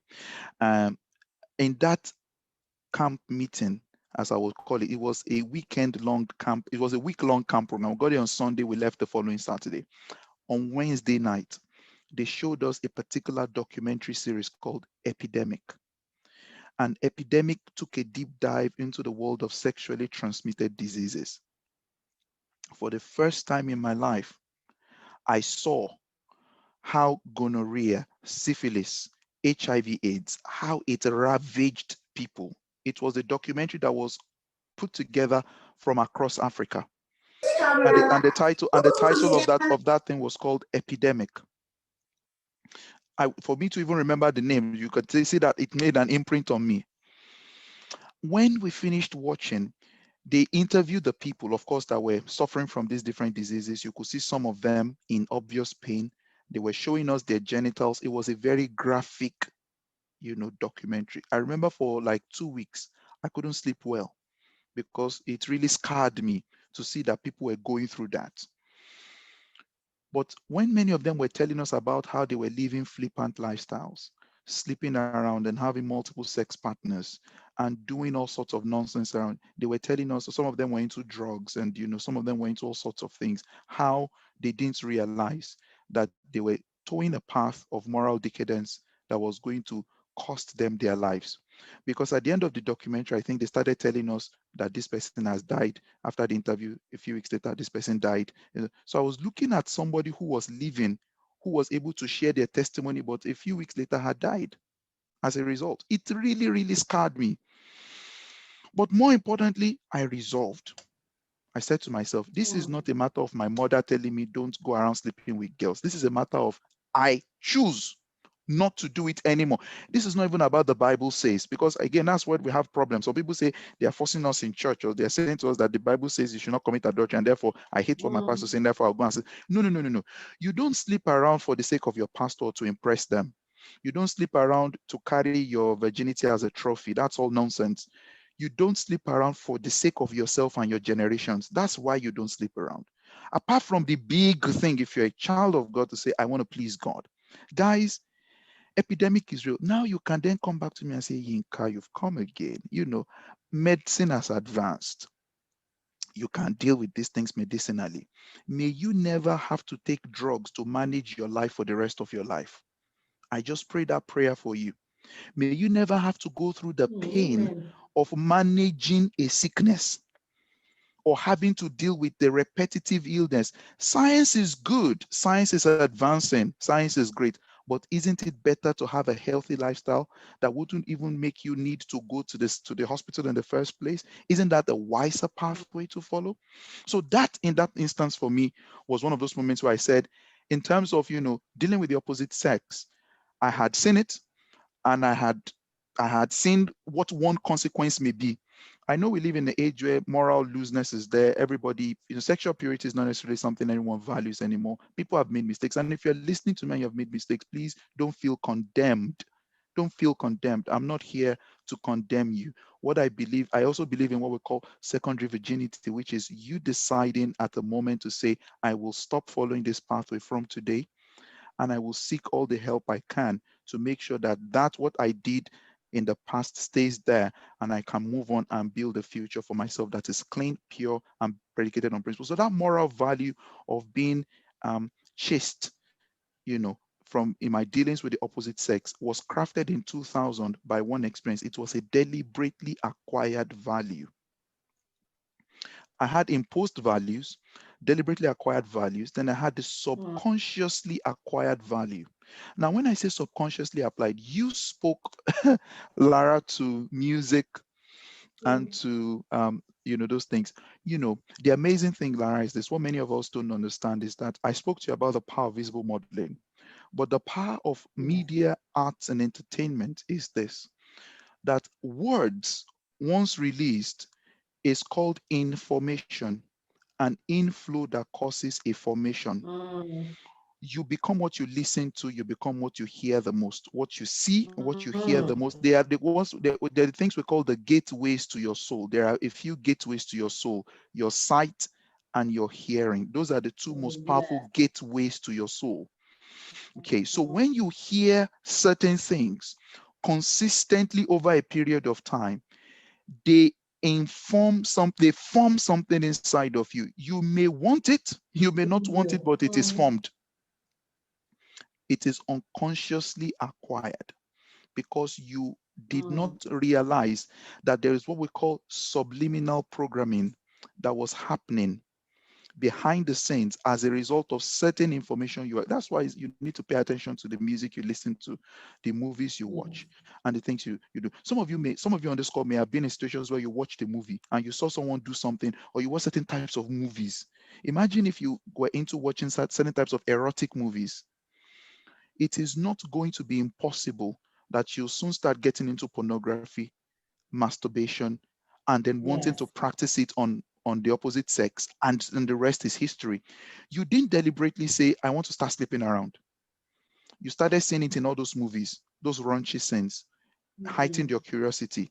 And then you began to have this subliminal programming. You discover that you start wanting to fast forward or rewind scenes and watch sex scenes again. Once you start to get to that point, after my years of training with young people and through my personal experiences, I understand that that was where the subliminal programming began to happen. Mm. When I got into the world of pornography, it was through subliminal programming. Someone in my house brought a pornographic tape home, played it. I was a chap at the age of 10. I didn't understand what was happening. I saw it. It changed me. It Mm. just it just changed me. Now I didn't have the money to go and rent the same tape because I was still young. But let me tell you something that happens. When I call it unconsciously acquired values, the amazing thing about those values and every form of value is that they have the capacity to stay dormant in you until circumstances activate them. Mm. So True. what happened was that I didn't know that that experience, I'd Mm. forgotten about it. Years later, when I had money and I could start affording to go to the movie theater, to the video clubs, as we call them back then. I remember I walked into the video club one day and I saw movies, and then I saw a case box that said adult movies. It was closed. I walked in there, I opened it. And when I started seeing the casing, something came back inside of me. That was not the type of movie you saw at the age of 10. That's how I started renting pornographic movies. It was Mm. it was programmed inside of me at a young age. I didn't know what I had So acquired. it created an appetite. Absolutely created an appetite for that type of stuff. But thank God for the power of the cross. Thank God for the power of alternate realities. And thank God that I quickly realized when I saw this thing is going to destroy me, that then I said, nah, nah, nah, nah, nah, I have to stand against this. This is wrong. So again, here I'm not a holy person. Okay. I'm not here to say that I'm the guy who had it all together and everything was just nice and good. So talking about mistakes, that was one major mistake I made in my life, but that mistake has not defined me. The moment it began to dawn on me, let me Mm. just quickly add this to wrap up this bit. I started hearing stories just in the thick of my in my 20s. Started hearing stories of how men who were addicted to pornography, how it was destroying their marriages. I said, this is impossible. Because my logic was, conji de body, as we say in Nigeria. Let me, I'm a young person. I don't want to sleep around. Mm. Let me just, find a way to let out the pressure. When I get married, my wife will satisfy all my sexual needs and I'll be fine. And I started hearing grown Mm. men who were married that this thing was destroying their lives. I started hearing people who started having health consequences as a result of practicing sex. I was like, good Lord, what's going on here? As a young person, those checkpoints began to trigger in me. You are going down the path of destruction.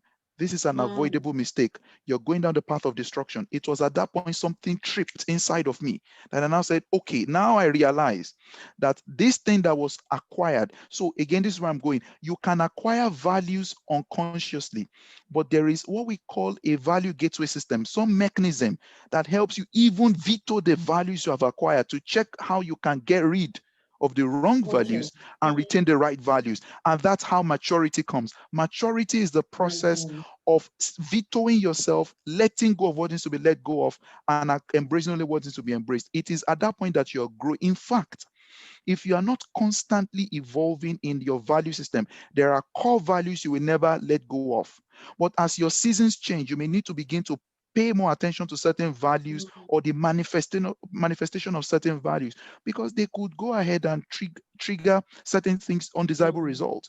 At that point, when I found out that this thing was going to destroy me, then I began to. In fact, I remember when I was dating my wife, she was then my fiance. I told her, I said, listen, I said, this was one thing that I struggled with growing up. As a teenager, I began to struggle here. When he became the man, and we had this open conversation, and I was laughing. I said, you can imagine. that I had to go through that because I had to make her my accountability partner. I had to say certain things to her. I had to make her understand certain things where I was coming from. It was all part of the battle scar, and it was all part of the victory. When I had my total victory over it, I was smiling and laughing because I said, the victory over this thing is just incredible. How do you know you have won? You know you have won when the availability or the access to that thing, though is prevalent around you, you will still not touch it with a 2-inch pole. The reason why I know that I'm not a drunkard or I'm not into alcohol is that right now I have alcohol stores surrounding me. I live in London here. My alcohol stores around me, they are like maybe 20 that surround me. I've never walked into one to buy. There's cigarette around me. I've never walked in to buy. There are places where you could ask for a girl to come and sleep with you. God forbid, by the grace of God, I will never go there to ask for that kind of thing. The reason why I know I'm walking in liberty and freedom is because those things don't even call my name. They don't attract me. At that point, right now, I have access to the internet 24/7. If God forbid you go and sit on lock yourself up in one room somewhere, you go onto the internet and start watching pornography because there's access 24/7, beautiful internet self that you can stream, fast-paced internet. Once you know that the access or availability to the resources that can result into something is there for you, and you still will not touch it with a 2-foot pole, that is when you've achieved victory. Your victory mustn't be temporary, it has to be permanent, meaning every time this is so good. you have to be victorious. It has to be permanent. Yeah. Yeah. So I won't walk into a hotel. In a hotel room, fact, I have access. You see, in my hotel room, when I travel a lot. Will my wife be at home wondering, what is he watching on TV? Because when you go to hotel rooms, you have adult TV stations somewhere there. You can go and watch. I have internet on my phone. I can watch. But the moment I knew I've overcome is that by the grace of God, they don't appeal to me. I will never touch them with a 2-inch pole. My victory came years ago. It was a very serious walk against something that I knew was an enemy of my future. And let me just add this as a final caveat. Until you mark that thing as an enemy and define it as a seed of destruction, you will never overcome it. The moment you are still finding an excuse to accommodate it, my mommy slept with many men. I saw it around me. The moment you're still finding an excuse to accommodate it, you are not ready for victory. It is until you mark it as a seed of destruction, period. That's when your victory starts to come. So no excuses. Nope. No blame game. No blame game. You Not mark it, you zero in on it, and you make sure that it's expunged out of your life. Yeah, you will make mistakes. So along the way, you might find yourself drifting back and forth. But what matters is that you are not drifting back and forth and still saying to yourself, I'm only human after all. Let me just manage my life. Whatever you manage will still destroy you.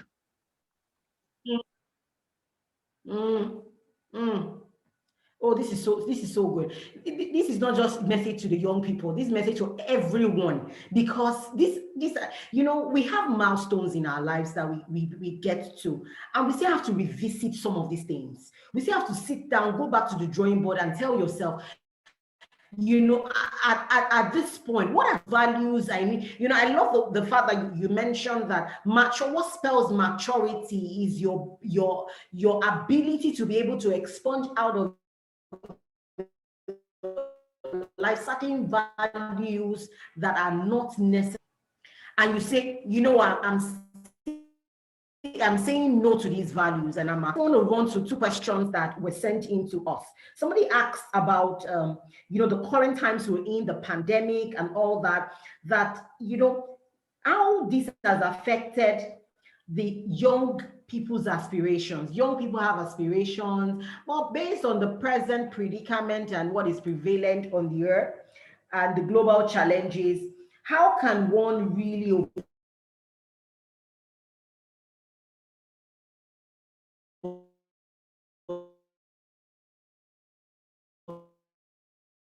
overcome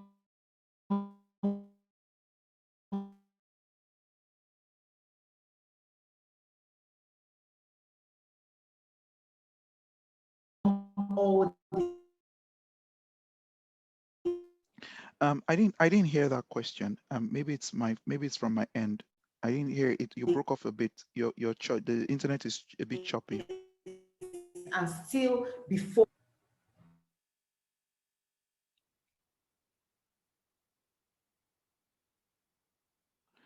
Oh, oh dear. Okay. I think you're back now. Sorry, the internet Okay, was can choppy you and then now? you broke off. Yep. Yes, I'm You back now. can I have the question Yes, again, there was a please? question about, okay. So somebody asked a question about the changing times and the global prevalent epidemic. And the person is asking about, the aspirations that young people have about their lives, the future, and how all this has affected it. How can they overcome and cope given the present situation? That's a good question. It's a really good question. Can I say something to anyone who dares to listen to this? Your aspirations are still valid. Period. Should we begin from there? If you have aspirations, so if you have, I have to be very careful, not assuming everyone has aspirations. If you have aspirations, your aspirations are still valid. So let me say it to you this way: your what is still valid. What the pandemic has distorted is the how. So this is where you need to learn a lesson that the method of attaining or achieving your aspirations may have to change because of the disruption of the pandemic. Don't stay too fixated on a particular method at the expense of the aspiration. Great leaders will tell you that when you create a strategic plan for your future, a strategy is pretty much a long-term plan with a definite step-by-step process of how to get there. That's what you mean by strategy.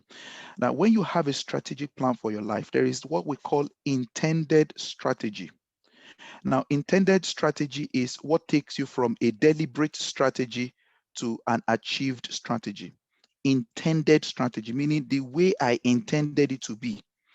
That was what took me from point A, which was my desired strategy or my deliberate strategy, to point B, which is, so my deliberate strategy, beg your pardon, is what takes me from intended strategy to acquired strategy. So what I intended as my strategy, and if I'm able to use my deliberate strategy of what I will define as what I think will get me there, and to point B, my acquired strategy, that's fine. But again, people who know strategy will tell you that there's what we call waste strategy or void strategy. What a void strategy means is saying that circumstances could come that would challenge what you would have called your own deliberate strategy. And if it challenges your deliberate strategy, you evolve into what you call an emergent strategy. What that is saying to you is that you are not boycotting the future. You are not boycotting the vision you have. You are boycotting or you are transforming your method. In fact, let me even put a layer of complexity on it. In fact, for some of you, your vision has to even change. So let's not even deceive ourselves. That end goal you've always had may have to even change.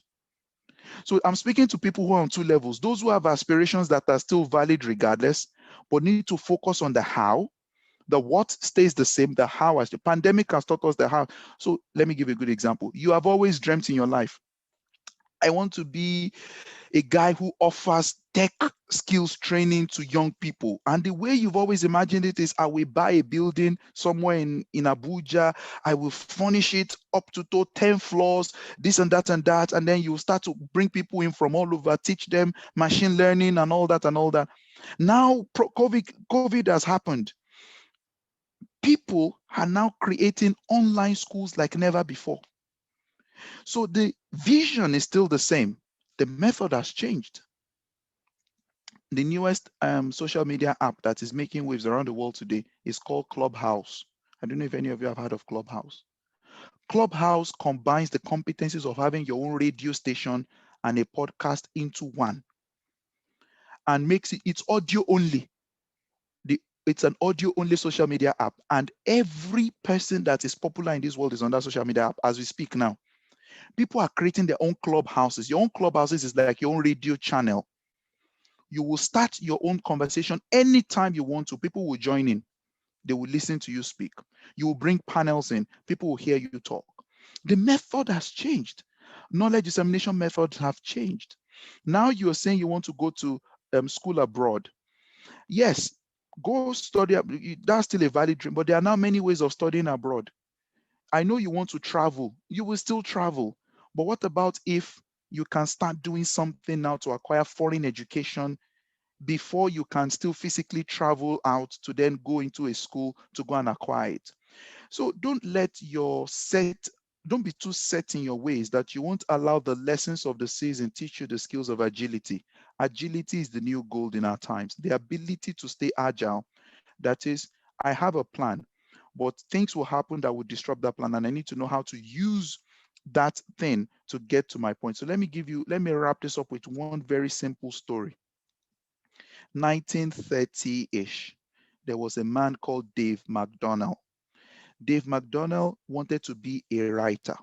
He wanted to publish books for a living. That was his vision in life. None of his books will sell. He will go on the streets. Nobody was touching his book with, with the 1 foot pole. You know what he decided to do? He said, as a gimmick, I will start giving perfume with my books as a gimmick. In fact, it wasn't like a well thought. He just said, I just want to do it as a gimmick to say, okay, even if you don't collect, you just collect perfume, collect a package. He added perfumes to his books and was giving it out to people on the streets. Guess what he noticed? He noticed that people were more interested in the perfume than in his book. As a result of that, he created what we call the California Perfume Company. In 1939, that company became Avon. The Avon you and I know today, the cosmetic company Avon, started from a man who wanted to become a writer. He wanted to be a published author for a living. A published author became a cosmetic manufacturer. A miner in Sweden, Ljungvin Bergqvist, started the world's first ice hotel, a hotel made totally out of ice. How Bergqvist built Ice Hotel was from starting as a miner who was working in a mine, hated being called by numbers, came out, said, I ditched my mining job. What do I have in my hands? What can I do? I have a raft. Someone called him and said, can you take me on a journey down this river? River Thorn, they call it. He said, oh, well, sure, I can. I have knowledge. You pay me a fee. He took the person on a journey. He started the tourism business. When he came back, he said, oh boy, I can make money from this thing. Went to the tourist company and put his raft there. Whenever people were coming out from the tourist office, say, a trip down River Thorn, 50 euros. Oh, yes, people were jumping onto his raft. That's how I started making money. The guy said, oh, I need to expand this business. Quick, quick, sharp, sharp. The guy went, called his friends. He had 30 rafts under him inside 6 months. Business was booming. September came, the river froze up. You know, winter can be brutal in Sweden. The whole river froze up. From having business, he went back to no business. He couldn't go back into the mine. He had zero business. So that ice, that river that became ice, frozen up, is like what COVID has done to most of us. It froze up our rivers. The rivers where we were used to making money from suddenly became frozen up. I can't raft on this river anymore. What can I do with the ice? And I'm speaking metaphorically to someone now. What can I do with the COVID situation? What can I do with the ice? He went to Japan, acquired skills, came back, brought artists with him, turned the ice on the river into an ice exhibition, ice sculpturing exhibition, brought ice sculptors from Sweden and from all over neighboring countries. They started turning the ice into art masterpieces. He sold out the ticket. Everybody are traveling from all over the world to watch. The night before the exhibition started, it started to rain. In winter, it started to rain. The thing started melting. Bergfist was freaking out.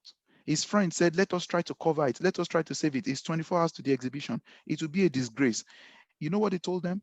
He said, you can't stop nature from doing what nature does. None of us cannot stop the pandemic. Why are you focusing on what is outside your locus of control? Why are you carried away by what is outside of your control when there is more within your control? Bergfist said, we may not be able to control the rain, but let it melt away. There is something we can control: our passion, our creativity, our skill. As he was talking, one man walked up to him and said, Oga, can I take my animal skin and sleep in that igloo that you've built. You know what an igloo is? An igloo is like a semicircled house where Eskimos live in. It was one of the pieces for the exhibition, but it hadn't melted. And that guy crawled into the igloo, laid his mat and slept. And immediately Berfi said, "You slept in an ice building? Ice hotel." The following winter, boom, he built a whole hotel out of ice. Bergfist became the guy who made ice Sweden's largest export. Go check it out. He built the ice hotel that is booked 3 years, 2 years in advance. No same ice hotel is ever the same because he brings in different people. And in fact, we have data these days. Go on YouTube and type the making of ice hotel or just type ice hotel. Feed your eyes at the wonder that emerged from a man who learned to ask a question: what can I do with what life has thrown at me? When life throws a lemon at you, you make lemonade. So, hey, people, don't stay back and say, COVID has disrupted my life. COVID hasn't disrupted your life. COVID has given you another way of doing things. We call it pivot. Folks, pivot. Move on to something new. Use COVID to do something new. And that's what I'll say to them. Oh my God, this is so good. That response is so apt. So it's not enough to say, oh, there's a pandemic, there's an issue. In fact, I think this your answer will also speak to the other question we had coming.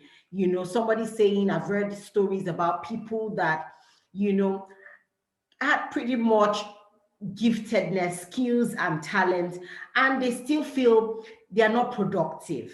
And the person is asking, says, "Sir, do you really think and believe that Nigeria could be a limiting factor to many people finding full expression of their talent? Is Nigeria currently the environment conducive enough for young people to become all that God wants them to be?" That's a brilliant question. Whoever asked that So if you just, question, I kudos think to you. this already speaks to that. Yeah, But but let me just put another footnote to it. Brilliant question. Whoever asked that question, God bless you. Yes, Nigeria can, if you allow it to. Nigeria can, if you allow it to. I came from Nigeria too now. Remember? Paystack, which is now the golden example. mhm. Two young Nigerians built a company that was acquired for $200 million in spite of everything that you and I see today as limiting factors for young people. The Let me say environment. something. Let me say something to you. Your environment plays a huge role. I am not discounting the environment, but how did people rise above the environment? There was one thing that they did to rise above the environment. First of all, was that they educated themselves outside of the environment. They educated themselves beyond the environment and they educated themselves above the environment. Okay. Start from there. Whenever you have a when you have a higher level of Okay. intelligence and Okay. you combine a higher level of intelligence with local intelligence, it has the capacity to create something unique. Educate yourself outside of the context. Whoever asks that question, you can go on massive Mm, open online courses on Coursera. Take a course in University of Pennsylvania. The University of Pennsylvania that they said you need to take $10,000 to attend. Now you can have courses there free. You have Future Learn, you have edX. Many universities have put knowledge available to your disposal to help you educate yourself out of the limitations of the for country, environment. of the environment. And as you educate yourself out of it, you will use that superior skill to translate the opportunities within that what you call limited environment into something golden. And the beautiful thing is this: the limitation in Nigeria is still loaded with opportunities. That's what makes Nigeria a golden example. Opportunities. Let me tell you something that happened to one of my senior friends. He's in his 50s. He was living in the UK here. He said one day, he said to himself, "This is my business in Nigeria. Nigeria, no light, no water, no electricity. Everything is terrible. I am. Can we get the names of the schools again? Just go on Coursera, register on edX. edX is even the top 4 Ivy schools, Harvard, Yeah. Yeah. MIT, and so on and so forth. Coursera, Harvard, Future Learn, those 3 platforms, you will find open courses for you to take on any subject of your choice. If you have a little bit of money and want to invest in yourself, go on a platform like Udemy. Udemy has courses on anything and everything, including how to build a chair from scratch, carpentry, anything and everything. Baking on Udemy, baking. You want to go to baking school, you don't have big money, go on Udemy and find a cheap baking course from someone who is, I mean, don't let me even go into it. So we don't have any excuse with terms of educating ourselves out of the context. But let me go back to this story.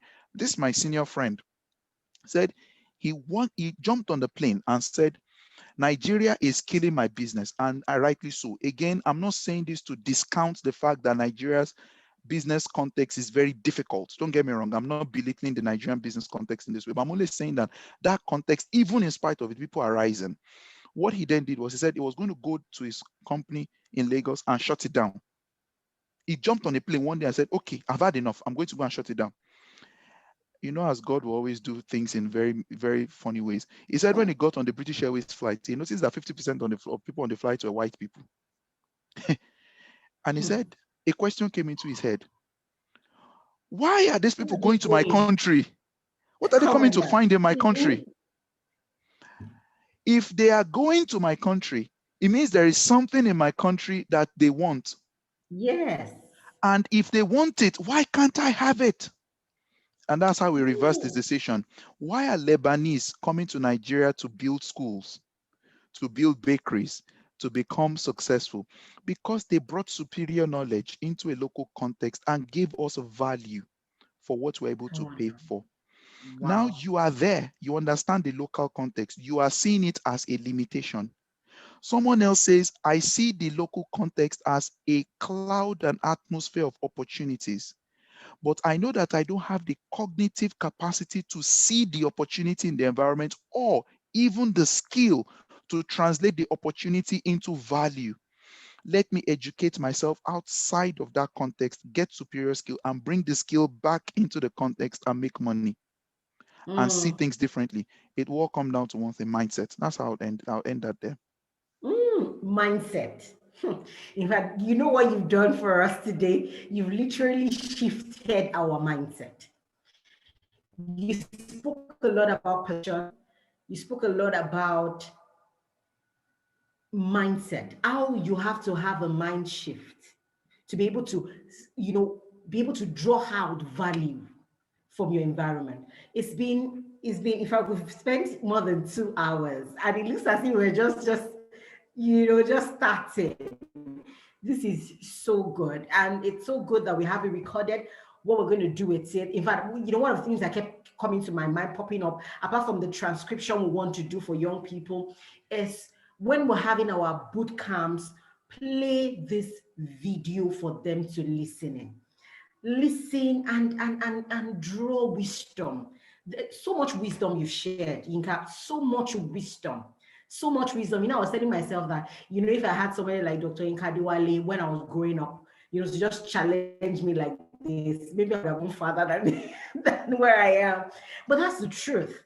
Because you spoke about alternative reality. And that's what we're concerned about in the Flickers Hope Foundation, giving these young people an alternative reality so that they can step into all that, the opportunities we did not have. Let's give it to them as a tool and a platform for them to become beacons of hope indeed. Thank you so much for the gift of your time. Thank you so much for the gift of your person. I've always known you. You know how somebody, when I was preparing for this, one of the exciting things for me is, we're about to delve into a world of wisdom that you've accumulated over the years. And you're sharing this with us for free. Apart from the fact that you're a board member on the Flickers of Hope, you're also a passionate coach and mentor to young people. And it's so evident in all that you've shared. We're so happy, we're so delighted and honored to have you with us on this maiden edition. And you've given us you've created such a big appetite for us. We look forward to people that we're having, all the 11 other people we're having this year on board Silent Generals, the wisdom that God will also give them to share with us. Thank you so much and God bless you. Do you have anything to say in closing? Thank you for having me, and it's a privilege to have been here with you to share this moment with you all. And I pray and hope that this inspires someone and also gives someone the permission to go ahead and live their lives to the fullest. So thank you for having me, and great work you're doing, and I appreciate you and your team. Thank you. So much, sir. For everyone that joined us on the Zoom live and all those that registered that will also be watching the recorded version, we want to say thank you very much. We believe these have been very meaningful. Our conversations here have been very meaningful to you, and they will help you to understand that they're real people that have real stories, that had real struggles, and we're sharing their triumphs with you. God bless you.